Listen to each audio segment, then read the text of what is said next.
All right, welcome into the Knoll Road. Cam Heyward back at Steelers practice, hosting Aaron Rodgers on his podcast. A very eventful day around the Steelers. We not only got some A-plus content, but I think we got another piece of evidence that Steelers fans can be confident they got the right guy in the front office. Let's talk about it all here on the Knoll Road. Here we go.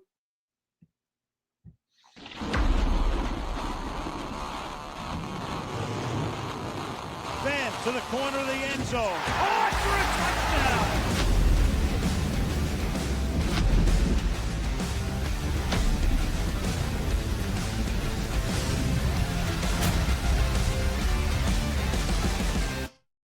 All right, welcome in. I'm Gavin Dawson, 25-year sports radio veteran, along with the all-academic SEC lineman at Kentucky, Newbear Lesniewski. How the hell you doing, buddy? The holding is over. Let's go. Yeah, the hold-in's great. Here he is, the evidence. He's walking around. He's getting ready. I think looking well-rested, which is one of the benefits of this hold-in. But I'd really like to start here just, kind of talking about this idea that there's, no resolution on the contract, and he's still pushing to increase his 2025 compensation. I think this was a huge test for Omar Khan, Newbear. Will you cave? Will you tick the player off? He did neither of those. Ultimately, it's a big win for Steelers fans as they get their guy back without any real collateral damage. As a matter of fact, to hear Mike Tomlin say it, maybe it's better that he got to rest up. You know what's great about this is if everything just moves forward, even if there is money that's pulled forward from next year, we're talking about football. We're talking about him looking good, looking well rested, looking like a hibernated bear, ready to come out and just wreck offenses, wreak havoc, do the damn thing. And we're not talking about legacy. We're not talking about money. We're not talking about all the other off-field stuff. The man is back, and Cam, when he's healthy, when he's right, even at age 36, can still be the man. Yeah, I think I would have looked around the defensive line with Harmon and Black coming on strong, and I would have thought from an organizational perspective, it'd be too risky to give Cam Heyward what he wants right now because of his age. I mean, it's going to be very difficult to replicate another all-pro season. Maybe he does it, but dang it, we've invested a lot in Cam Heyward. We gave him a lot of money up front throughout the life of his, $130 million. So I think, now is a time to see how much he wants to be a Steeler. And I think we found out. I am not convinced this was anything more than the perfect way for he and his agent to get 3 weeks off out of the heat in Latrobe and see if the Steelers would bite on giving him some extra money. But now that they haven't, I think this is an opportunity you would not want to miss out on if you really love football in this organization. All the talk about missing in the offseason has been about Aaron Rodgers, and rightfully so. He virtually held the team hostage while he was deciding if he even wanted to play. And then you go through what was probably some sort of Excel spreadsheet level layers to what I'm going to participate in and what I'm not going to do. Example, not playing in the preseason at all, even though we're learning a new offense with new players. But if we don't think that extrapolates across the grizzly bear, right, with the contract dispute, and like you're talking about being fresh and missing camp and doing this as a PR stunt almost to backfire on you and to have Steelers Nation and Steelers Twitter kind of turn based on what you're saying, you got 130 in the bank. We got your little brother on the team. Like, keep it moving.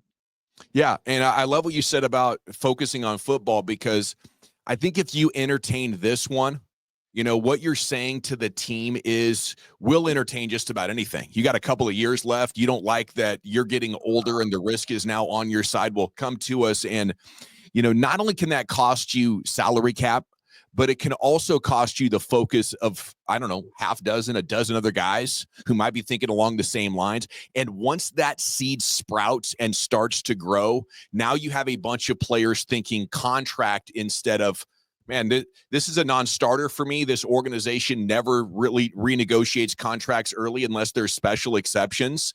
Like, once you get out of football mode and get into contract thinking mode, that can become a very toxic and distracting place. Yeah, you can't talk about contract without talking about impact. I love that you talked about Derek Harmon. Let's also talk about Keanu Benton looking like he might actually be willing or ready YA Black and all these guys bringing the heat off the edge. There's something to be said for guys who maybe were unknowns qualifying themselves, becoming known. And the same way that we might talk about that depth, allowing him to not have to play 1,000 snaps and not have to be, in the top 5 of total snaps played at his position. You don't think that those guys showing up and showing out motivated his ass to get off the couch? Yeah, I think you're exactly right about that. There's a lot of good stuff going on. I mean, after making that much money, if I'm Cam Heyward, I'm willing to play for half of what I'm already getting. I mean, $8 million to be a part of this football team. You got to. I know it's a business and a negotiation and knowing your value, but at some point, after being around for so long, like, the FOMO would be insane, and I think that's what got him on the field yesterday. And we can also talk about how difficult it can be as a front office when you have the other superstars on your team talking about pay the man. That was the message from TJ Watt towards the media yesterday, and it's captured right here on social. Came over to the media to offer a story idea. It goes something like this: 97 looks great, period.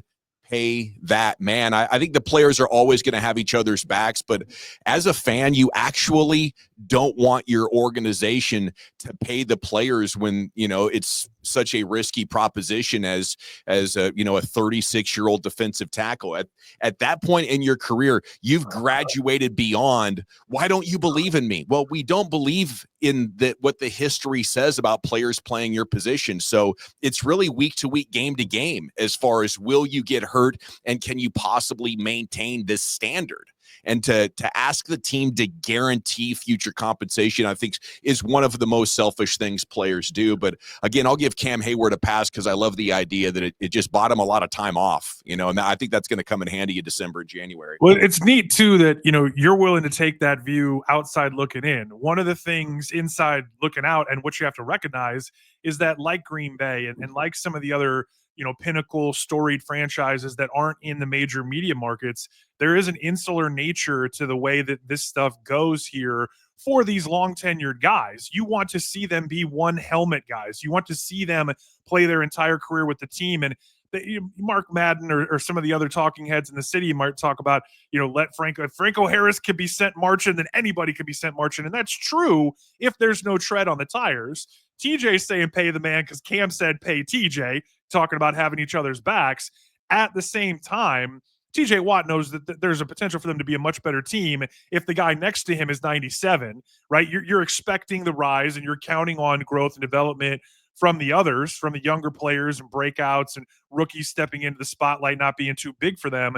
But I think we all know that if Cam's right and Cam's healthy, the proof's in the pudding, the proof's in the production. And as you kind of unpack this, you go legacy, you go rookies rising, you go all the elements that are a part of the story. It's a better story if Cam Heyward is a Pittsburgh Steeler for life. It's a better for this place. And then also for what, Canton becomes when he's up there and there's the migration from Western PA to the Hall of Fame to support him, because that's how this works, right? That's how this place hits different. And that's why I think you saw some of the vitriol where people were able to kind of take a step back and go, you want to mess with that? Yeah. And I love the idea of one helmet guys. I love that idea, but it can't be the organization sacrificing to keep a guy around, because the fans love him or because there's such a strong emotional tie or a brand tie or we're still selling jerseys or, whatever kind of approach it's got to be. That it's got to be because you're coming together and finding mutual compromise and understanding, the timeline of a career. And if you're not willing to do that, that's when the words of how much the organization means to the player starts to ring hollow. Like, do you want to be a one helmet guy or do you want to extract maximum value? Because from Knoll to Walsh to Jimmy Johnson, I think, a lot of the coaches that hit the absolute top and maintain a Super Bowl standard, when the front office or when the owner is talking about, well, we need to have this guy around still, the smart coaches say, not at the expense of production on the field ever. Yeah, and that's the thing where it gets really interesting with Cam, not just because of the age, but because of, you look at like his run defense grade last year from PFF is pushing 80, it's top 5, and all these other things that are just great. where he's top 5 in sacks and solo tackles and snaps played and all these other things. Then you go, well, hold on for a second. He didn't force a fumble. And hold on for a second. He's only forced, 8 fumbles in 14 years. And people start picking apart and looking at it from the opposite end, the opposite lens, where you're saying, what hasn't this guy done? And the recency bias beyond any of the 14 years and the one helmet career stuff is that you were the guy, and he played well. He acquitted himself well. One of the few guys who actually had counting stats and looked good and showed up when you gave up 299 yards to the Baltimore Ravens on your way to Cancun last year, right? So it's crazy. And I said this just the last time we hopped in here, how much the narrative can change from week to week, player to player, whether it's trades, whether it's salary, the combination of those two things. You know, it's very rare that you see it flip that quick. And it did with Cam. Yeah. And I mean, I think you make a great point that he's still a hell of a player, right? And if it was 28 years old right now, I'd be like, man, the guy's got a hell of a point. He's way outplayed this contract in the next 4 to 5 years. Look outstanding. But what I would say to Cam is we just can't pay you for what you've done. You know, it's about a probability of how good you're going to be, you know, as you take another step forward in age. And I guess there's a handful of guys that at that size can maintain the level of athleticism that they have, but it's too risky for the organization. And I think what, Khan eventually, the negotiation had to eventually come to is that, hey, you got a decision to make, because we're not willing to give you anymore. You came to us last year and you had a good point. We paid you more, and that was your reward for what you did last year. So now we got to put the team first. And I absolutely love that this organization seems to now just keep adding things you can be confident in, as far as knowing when to go for it and knowing when it could be time to move on from a guy, even though he's been a great and coming up an all pro year. That's the kind of discipline I think in awareness that you need from your front office. Okay, next branch on this topic tree, Newbear. How about we just play the intro here? Cam Heyward welcoming Aaron Rodgers, DK Metcalf onto the pod. And that's DK, really cool guy, and the old guy, Aaron Rodgers. What's up? Hey, how you doing? What up? Good. How you doing? Man. Thanks for finally having me on. Finally having you on? Yeah, finally. Thank you for coming on. I appreciate you guys. You just want to jump right in? And yeah, come on, let's go. Well, I have to apologize. I guess my words were taken out of context when I asked you, or when I said if you want to be a Pittsburgh Steeler or not. How did you feel about that?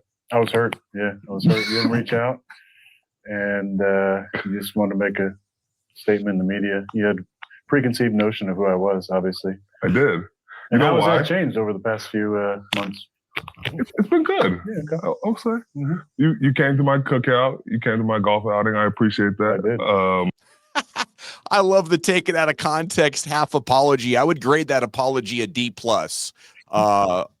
I think Aaron Rodgers loves, being kind of tongue in cheek and being confrontational. He's outstanding at it. If he wants to do broadcasting when he's done, I think he's got a hell of a career, because I mean, that's just tremendous, isn't it? Like the content, the authenticity coming off of that, giving his feelings and having some fun with it at the same time. Yeah, I mean, if it's a D+ apology, it's A+ passive aggressive 101 from 8, right? Dude. Well, and the thing is, let's not forget, he did take less money, maybe even half or less of his market value. Now, you can argue that the market was one team, and everybody knew that the New York stuff, he wasn't going to go across the stadium to the other locker room. He wasn't going to really go to Minnesota because they believe in J.J. McCarthy. So it was really Pittsburgh Steelers or take your ball and go home. And what he did was $13 million. There's escalators that can take it up into the high teens or low 20s, depending on what you read and what they do on the field this season. But like for Cam to call Rodgers out, and then for Rodgers to now be here and haven't taken less, it's exactly what you're talking about. Now, let's be real here. Rodgers has made $300 million. Rodgers has made twice, pushing 3 times on the field what Cam has, so he can do that. You could argue that Aaron Rodgers should have played for $1 this year, but at the same time, when you go, apples to apples on this, Rodgers is practicing what he's preaching. He's asking other dudes to fall in line. Yeah, I mean, if you're ring chasing and you're old, you're at that part of your career where you take whatever the organization can cough up and is reasonably fair. And This got money continued to be a topic. And I find it fascinating that they're just putting it out there like this, because usually players are so protective of one another, and money is almost like a party foul to bring it up. It's like, you add politics, religion, and player contracts when it comes to, I mean, from an outside reporter perspective, you get nothing when you talk about other than just a generic statement of support. But here's Rodgers and DK getting after Cam just a little bit more. He's a wrestler. I'm talking about on the offensive side of the ball. Offensive side of the ball. I think he'd have a good chance of whipping everybody. Okay. DK didn't seem to like that. Yeah. No, I'm talking about the line. No, I'm talking about him. I thought he was talking about me. Yeah, so I'm talking about the you, line. bro. Okay. Exactly. Okay. Yeah. It's all about you and your money. Yeah. But It's freaking hilarious, dude. Yeah. Well, and so what you were talking about at the top about how this might change the narrative inside the locker room or affect it in a negative way, this is interesting because this is almost like a PR campaign inside of a PR campaign where, these guys talk and they're honest about what they're trying to do, and they're texting and they're DMing and they're going through all the different elements of what's really going on that we never get to see. And Aaron Rodgers might have just said, hey, let me put my arm around you publicly. I'm going to take a shot, but we're also going to make people laugh and make people realize, that there's a human being behind the jersey, and that, there's dollars and cents to this, and CENTS becomes SENSE, and let's go chase that ring. Yeah. You know what I really think this is, though, now that we're here talking about it? This is Rodgers helping Cam blow up the podcast. This is, hey, look what I learned on Pat McAfee. We got to give them something that goes viral. We got to bust each other's balls a little bit. We got to maybe make it a little bit personal. And when we do that, the number of viewers that are going to be on your podcast and hitting subscribe tomorrow might quadruple. Right. And that's a different alternate revenue stream, where we're talking about, you talk about Rodgers being a broadcaster, Cam has those types of qualities and has that type of future as well. And in the world that we live in today, look at what you and I are doing here, talking to each other, and them being able to do the same kind of thing and get on that ramp where at the end, if you were to fall off, or if it were not to come to fruition the way that we're all kind of hoping, wishing, wanting, dreaming, and then wanting to see it roll out, then there's a clear path to what this thing looks like. And oh, by the way, I'll come on and I'll goose your numbers because we've established this rapport, and now people have seen that, it's not you taking shots or me taking shots or us in this, standoff where you're keeping us from winning, or I was holding the team hostage all summer. It's like, no, we're all in this shit together, and we're going to figure it out. And part of that is, to your point, stirring the pot to the point where when this thing is officially official and over, and you walk through those doors and there's just no more, whether he gets a little bit more or this is what it is and we're all rolling out, Autobots roll out, let's go, transform this team into an actual Super Bowl, into an actual championship thing, then we're all in this together, and this is the trail of breadcrumbs that brought us to this point.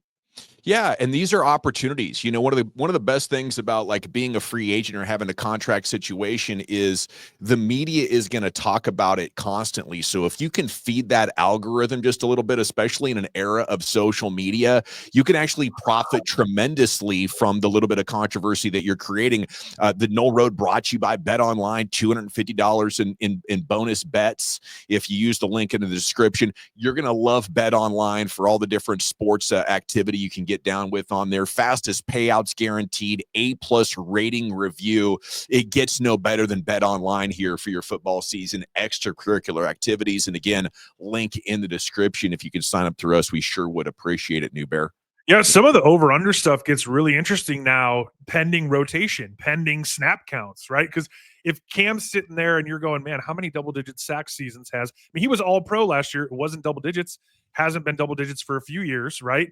And now you're talking about Harmon. Now you're talking about Benton. Now you're talking about fresh legs because we want him to be healthy and the best version of himself come January as we go on a run, right? And then at the same time, you look at someone like Harmon who maybe was lower, and if you bought already, you're really excited based on how he showed out in the preseason. That number might only go up, and you might have a chance to pay out earlier if Cam is in fact going to be in this position where he doesn't feel like he needs to be out there 1,000 times over 18 weeks. All right, back soon with more Steelers content. For Newbear, I'm Dawson. Till then, we'll see you on the Knoll Road.